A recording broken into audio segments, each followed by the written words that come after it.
Bonjour à tous et à toutes. Je voudrais vous parler de mon humour et essayer de comprendre avec vous en quoi cet humour a une valeur ajoutée dans le métier que je pratique au quotidien, c'est-à-dire chanteur humoriste sur TikTok, YouTube et Instagram. Déjà, ce que je crois de mon humour, c'est qu'il est fondé généralement sur des assertions, sur la vérité. Par exemple, j'ai mangé un croissant et maintenant il est absent. C'est un humour fondé sur une chose qui a été véridique. J'ai vraiment mangé un croissant, j'ai vraiment trouvé qu'il était absent une fois que je l'avais mangé, et j'ai vraiment composé la chanson à partir de ce fait qui est réel. Donc mon humour est fondé sur des faits réels. C'est un humour en fait, comment dire, qui est simple. Il n'est pas fondé sur de la complexité, c'est de l'autodérision, tout simplement. Vous savez ce que c'est que l'autodérision si vous ne connaissez pas le terme? Ça veut dire se moquer de soi-même. C'est l'art de se moquer de soi-même, de trouver les choses un peu idiotes sur soi-même, de les révéler au grand jour et de montrer qu'on s'en détache, de montrer qu'on n'est pas identifié à cette défaillance de soi-même, montrer qu'on est détaché de ça, de cette identification à soi, et finalement trouver une sorte de détachement par rapport à soi-même, des choses qui sont un peu, qui pourraient être considérées comme défectueuses, comme des bugs, et en faire quelque chose de puissant. Parce que j'ai mangé un croissant et maintenant qu'il est absent, c'est quelque chose à la base qui est complètement banal. N'importe qui pourrait découvrir ça. Mais pourquoi moi je l'ai fait? Parce que justement je trouve ça comique de révéler au grand jour une part aussi simple de ma vie. Voilà. Et après, l'humour que j'ai, c'est un humour qui est fondé sur la complexité, mais surtout sur la simplicité. Parce que j'aime faire des choses simples, mais j'aime me compliquer la vie pour que les choses simples apparaissent. Par exemple, qu'est-ce que je pourrais vous dire de marrant pour vous faire rigoler maintenant? J'ai une manette de Super Nintendo. Cette manette, elle déconne. Parce que quand je fais des combos avec Son Goku sur Super Nintendo, j'arrive pas à faire des Kamehameha. J'arrive pas à faire des Kamehameha, j'arrive pas à faire des combos, j'arrive rien à faire. Elle est nulle cette manette. Elle est pourrie. Ah ben ça, c'est censé être comique. Parce que le fait de s'exclamer qu'une manette est nulle, c'est comique. Ça veut dire qu'on ne contrôle plus son énervement par rapport au fait que la manette est défectueuse. Et ce point de vue-là est comique de mon point de vue. Donc je le montre au grand jour, je révèle la défaillance de la manette, et je révèle mon impuissance face à cette défaillance en m'énervant. Et ça, c'est comique. Il y a plein de choses comme ça que je trouve comiques. Par exemple, là, je vais boire de l'eau, de la Salvetta. Elle est trop froide, c'est tout. Je vais avoir froid si je la bois. Alors je la bois pas. Et du coup, j'ai une bouteille d'eau à côté de moi et je peux même pas la boire. Vous trouvez ça marrant, vous? Bah moi, oui. C'est très drôle. J'ai une bouteille, je peux pas la boire parce qu'elle est trop froide. Il faut que j'attende qu'elle réchauffe sur ma chaise. Parce que ma souris est posée sur une chaise. Une chaise en bois parce qu'il n'y a pas de partie pour mettre la souris dessus. J'ai que le clavier sur mon repose-clavier. Et la souris ne peut pas se mettre sur un repose-souris. Donc je la pose sur une chaise en bois. Si je pouvais vous montrer ça, ça vous ferait rigoler. J'essaie de vous montrer. Regardez. La chaise en bois, la souris, la bouteille. C'est pas drôle ça? C'est ces situations comiques qui sont marrantes. C'est le fait que c'est dérisoire et rigolo parce que c'est tellement pitoyable que ça fait rigoler. Mais en même temps, c'est pas de la pitié que j'ai par rapport à ça. Il faut pas avoir de pitié par rapport au fait que je mets sur une chaise une souris. Je trouve ça drôle de mettre une souris sur une chaise. C'est original. Ce qui est original est souvent drôle. Ça, vous l'avez peut-être remarqué. Donc voilà. Donc mon humour est un humour simple, fondé sur des choses banales. Et personnellement, je n'ai pas d'humour complexe dans le sens complexe de la complexité. Par exemple, j'aime pas faire des blagues hyper compliquées qui sont censées être, qu'il faut raisonner pendant longtemps pour les comprendre. J'aime pas faire ça. Par contre, j'aime bien dire qu'est-ce qui est jaune et qui attend. Jonathan! Ça me fait rigoler. Parce que c'est tellement comique et simple que c'est marrant. Voilà, donc pour vous parler de mon humour, j'ai pas un humour incroyable, hein, je suis pas un humoriste hors pair. Par contre, ce que je sais, c'est que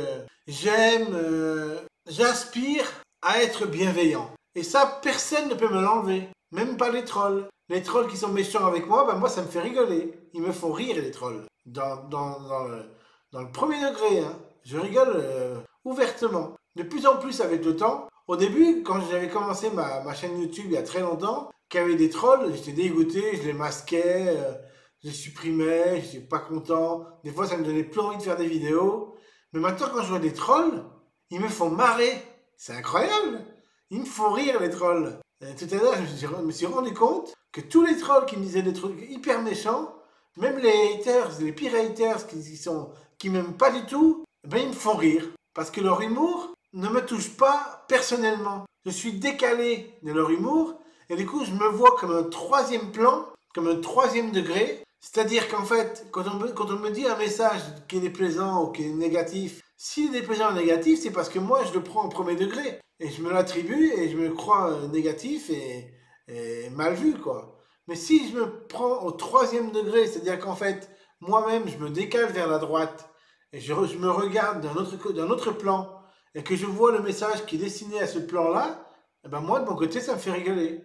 Parce que je me suis décalé de moi-même, du troisième degré, pour pouvoir comprendre l'humour des trolls et des haters, qui me font marrer, du coup. Vous voyez, ça marche comme ça, en fait. Alors que si je les prenais tout pour argent comptant, tout pour moi-même du premier degré, parce que j'étais mal viré, par exemple, j'avais mal dormi, ou je sais pas, je suis mal viré dans la journée, et je vois des trolls qui me disent des messages, et ben dans ce cas-là, je suis imprimé, et je suis identifié à leur message, et ça me fait du tort. Ça arrive encore des fois, mais c'est de plus en plus rare. C'est-à-dire qu'en fait, il suffit que je me sente bien pour qu'aucun troll puisse m'atteindre. Ça, c'est dingue, hein, mais c'est vrai. Parce que j'ai de l'humour. Mon humour est grand. Voilà, c'est ce que j'allais vous dire.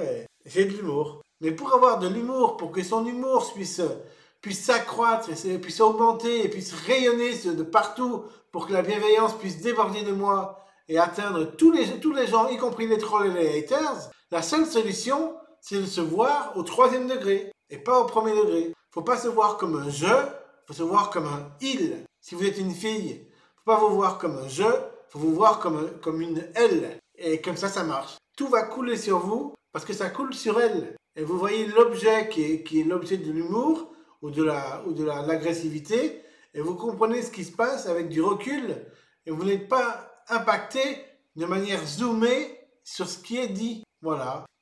C'est ça que j'appelle avoir de l'humour et de l'autodérision. Parce que pour pouvoir se moquer de soi, il faut se moquer du soi, justement. Du soi. Et pas du moi. Parce que le moi est pas important. Le moi, c'est l'ego. C'est l'égocentrisme. C'est l'égoïsme. Ça, c'est pas important. Ce qui est important, c'est le message qui est véhiculé par ce moi qui en fait devient un soi. Et ce message-là, c'est ce message qui est le plus important. C'est le message véhiculé par le soi du moi. Mais c'est pas le message du moi directement qui est important. Je sais pas si vous me suivez. Essayez de me suivre. Si je vous dis par exemple, les chats sont gris à Paris et ils font pipi au lit. Ben, quelqu'un peut me dire, tu es vraiment débile de prononcer des paroles pareilles. On dirait un enfant de 4 ans. Si quelqu'un me dit ça et que je suis mal viré, je vais me dire, oh mon Dieu, il me prend pour un enfant de 4 ans alors que je suis 42 ans. Il me traite de débile. Je suis un débile. Je suis nul. Et après, je m'énerve et je vais lui répondre, va te faire foutre ou un truc comme ça. C'est ça que je dirais si j'étais mal viré. Mais je suis jamais mal viré. Je réponds jamais à quelqu'un va te faire foutre. Je sais pas si vous avez déjà remarqué ça dans les commentaires. Jamais j'envoie paître un gars. À chaque fois, j'envoie jamais les gens se faire foutre ou se faire qui aille se faire machin. À chaque fois, je suis poli avec tout le monde et courtois. Et quand quelqu'un est très méchant avec moi, la pire des choses que je peux lui faire, c'est de supprimer son commentaire ou de le bannir ou de le masquer. Mais la meilleure des choses que je peux lui faire, c'est A avec achat, qui veut dire je rigole, je me marre, ou alors LOL, ou alors MDR, qui veut dire mort de rire. Je le dis pour préciser, hein, ceux qui ne connaissent pas, des personnes de 90 ans par exemple, bah, au moins ils connaîtront le sens de mes propos. Et LOL, ça veut dire laughing out loud en anglais, qui veut dire mort de rire aussi. Se rire en dehors du rire, ce qui veut dire mort de rire. Voilà. Et de l'humour, j'en ai à foison, mais il faut savoir être sérieux aussi, parce que le sérieux mène à la concentration, et la concentration mène à la productivité. Si vous n'êtes pas sérieux, vous ne serez jamais productif, parce que quelqu'un de distrait et de dispersé ne produira jamais rien de bon, alors que quelqu'un de concentré, de déterminé, de volontaire produira toujours des choses bonnes, parce qu'il sera concentré dans son objectif et atteindra les puissances de ce qu'il peut atteindre dans la limite de sa capacité cérébrale et intuitive. Mais de nos jours, avec ChatGPT, l'intelligence artificielle, on peut produire des choses encore plus élevées qu'on faisait avant, en faisant le moins d'efforts possible. Mais si on se concentre un petit peu, on peut produire de sacrées choses maintenant, avec ChatGPT, en plus de son intelligence. Voilà. Donc cette vidéo était un peu longue, elle fait 13 minutes, avec les silences qui n'ont pas été coupés, donc elle fera peut-être 9 à 10 minutes avec les silences coupés. J'espère que cette vidéo vous a plu, j'espère que ma bienveillance vous aura touché, j'espère que ma générosité à faire ces vidéos gratuitement, même si elle me rapporte un peu d'argent, avec de la publicité AdSense, mais ça c'est pas grave, hein, on fait avec, voilà. Ça me rapporte pas beaucoup, hein.